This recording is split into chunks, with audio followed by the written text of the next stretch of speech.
Culture Média.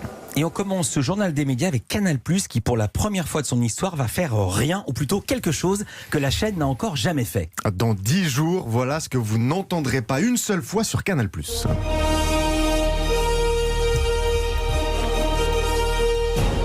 Ce générique mythique, c'est celui bien sûr d'Universal. C'est avec ce son que commencent de nombreux longs métrages sur la chaîne cryptée. Sauf que voilà, le 22 juin prochain, Canal+ ne diffusera aucun film de cinéma. Ni d'Universal, ni de personne. Rien, aucun film, pas un seul film pendant 24 heures seulement, du sport et du divertissement. C'est du jamais vu pour la chaîne créée en 1984 avec comme vitrine le meilleur du 7e art. Mais pourquoi le 22 juin, Martin ?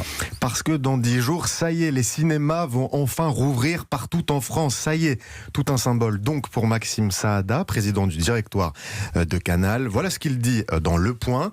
Nous encourageons à titre exceptionnel tous nos abonnés qui sont très cinéphiles à aller au cinéma. Il s'agit de répondre au caractère exceptionnel de cette crise du Covid. Et vous aurez le choix dans les salles obscures le 22 juin. Pas moins de 34 films pour l'instant proposés et ça pourrait grimper. Il y a des films sortis quelques jours avant le confinement mais qui ne sont pas restés très longtemps à l'affiche. C'est le cas notamment du terrifiant Invisible Man.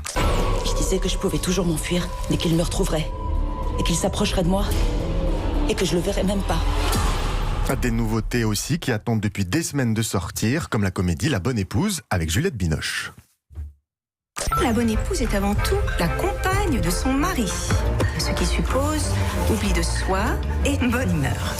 Juliette Binoche qui était venue parler de La Bonne Épouse ici à ce micro, et puis le film a été retiré des cinémas évidemment. On a dû attendre 2 mois. Canal+, qui quand même a tout intérêt à ce que les Français se ruent dans les cinémas. Chaque semaine, parmi les sorties, il y en a un en moyenne qui est produit par sa filiale Studio Canal.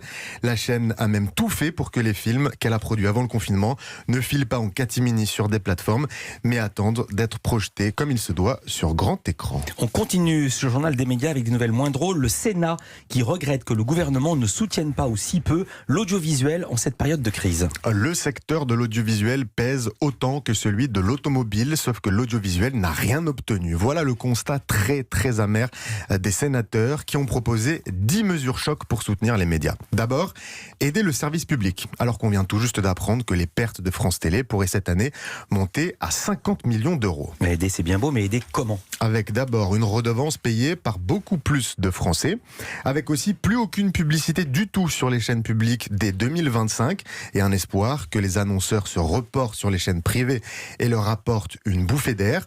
On parle aussi d'un crédit d'impôt pour ces télé et radios commerciales.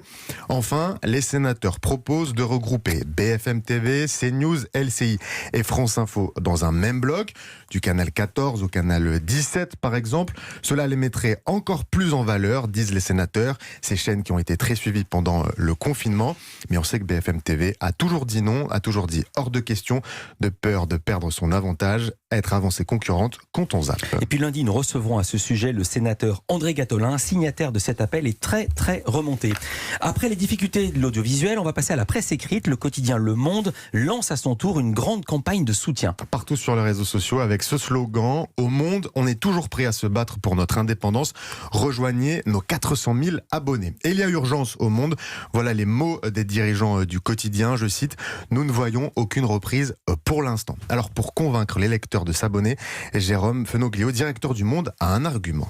Nous avons 150 journalistes de plus en 10 ans, mais qu'en même temps nous publions moins d'articles parce que ce surcroît de journalistes, cet étoffement de notre rédaction nous permet d'être plus sélectifs et de vraiment publier des choses qui nous semblent importantes.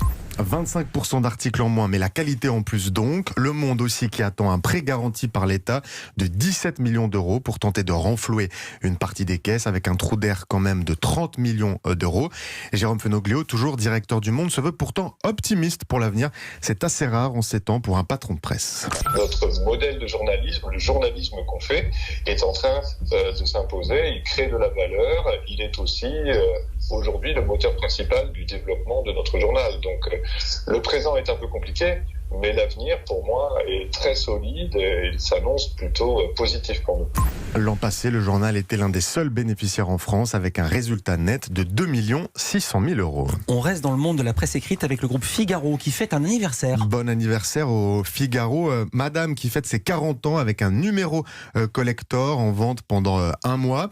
À sa une, Laetitia Casta, et à l'intérieur, 160 pages et une liberté totale donnée aux créateurs, aux designers, aux comédiens, aux écrivains, aux philosophes pour nous raconter le monde de demain dont ils rêvent. Et je crois qu'on dit Madame Figaro et non pas le Figaro Madame. Il y a tout le temps un débat là-dessus. Et vous vouliez finir ce journal des médias avec un jeu de la télé-réalité qui revient cette semaine. Bring Back My Girl. Je ne sais pas si vous connaissez Philippe. Je voulais vous en parler en ce mois des fiertés. Vous savez, en juin, c'est le moment de l'année où la communauté LGBT+ prend la parole et appelle à plus de tolérance dans le monde. Et cette télé-réalité diffusée notamment sur Netflix, c'est RuPaul Drag Race, et ça commence donc bien souvent ainsi. Bring back my girls. Where they at? Bring back my girls. Get 'em back. Bring back my girls. Come on. Bring back my ladies. Bring back. Vous l'aurez traduit. Bring Back My Girls. Ramenez-moi mes filles. Mais alors ces filles, c'est qui, Martin? Et là, c'est des drag queens qui s'affrontent. Vous rigolez, mais c'est très sérieux. Je ne rigole pas, je souris et je vous regarde parce que je vous vois heureux.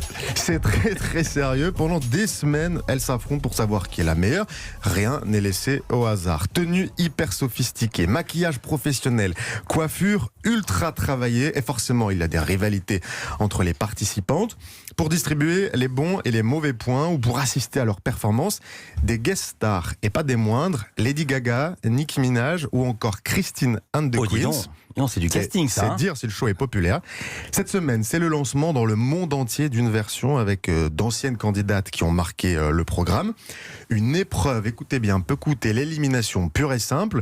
Le lipstick, comprenez chanter en playback, le tout en faisant le show en talons aiguilles. The time has come.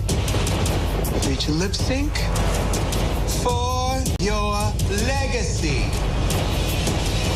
Le temps est venu que vous lipstickiez pour sauver votre héritage, votre réputation. La pression est au maximal. C'est RuPaul, l'animateur-producteur, qui prononce ces mots tel un couperet. RuPaul, c'est la papesse des drag queens aux États-Unis, une star outre-Atlantique dont le rire est devenu culte sur les réseaux sociaux. Ok. Céline et moi, là on rigole. Ça là vous fait pour le rire, coup on c'est rigole. drôle. Là ça nous Et fait ça, rire. Mais oui. Ce rire qui dure Ouais. pendant tous les épisodes, qui dure à plusieurs reprises. RuPaul a de quoi être heureux aussi vu son empire. Il a sa propre plateforme. Waouh, c'est son nom. Une plateforme qui cartonne avec toutes ses émissions déclinées par dizaines. RuPaul a aussi revendu toutes ses saisons à Netflix, qui consacre même un documentaire à son histoire. Netflix ne donne pas de chiffres précis, mais pendant le confinement, ce show de drag queen est l'un des programmes les plus regardés par les Français. Surtout que dans la dernière saison, il y a pour la première fois au casting une drag queen originaire de Marseille, Nicky Doll, 28 ans. Elle a 400 000 abonnés sur Instagram. C'est énorme, 400 000 abonnés. Et hier, elle était l'invitée du prestigieux site de magazine de mode Vogue France. Bonjour Vogue. Bienvenue à Paris. Je m'appelle Nicky Doll, vous m'avez sûrement vu dans le lancement du casting de la saison 12 de RuPaul Drag Race. Je suis la première drague française et je vais concourir pour représenter la France. J'ai une confession à vous faire. Ça me prend au moins 2h30 de travail pour me transformer en Nicky Doll. Vous venez avec moi dans ma chambre ? Alors, en ce mois, on ne sait pas si on va aller dans la chambre, l'extrait est un petit peu plus long que prévu. En ce mois des fiertés, je vous laisse méditer tout de même sur cette phrase lancée à chaque fin d'épisode. Si tu n'arrives pas à t'aimer toi-même, franchement, comment pourrais-tu aimer quelqu'un d'autre? Et pour nous aussi, c'est un peu la fin de l'épisode. Merci beaucoup, Martin Cangelosi, pour ces 2 semaines à vos côtés. Je ne peux pas tout raconter, mais on va vous retrouver bientôt sur l'antenne d'Europe. Et lundi, à nos côtés, lundi, on retrouve Cyril Lacarrière, qui a fini de pouponner. Il sera là pour un nouveau journal des médias.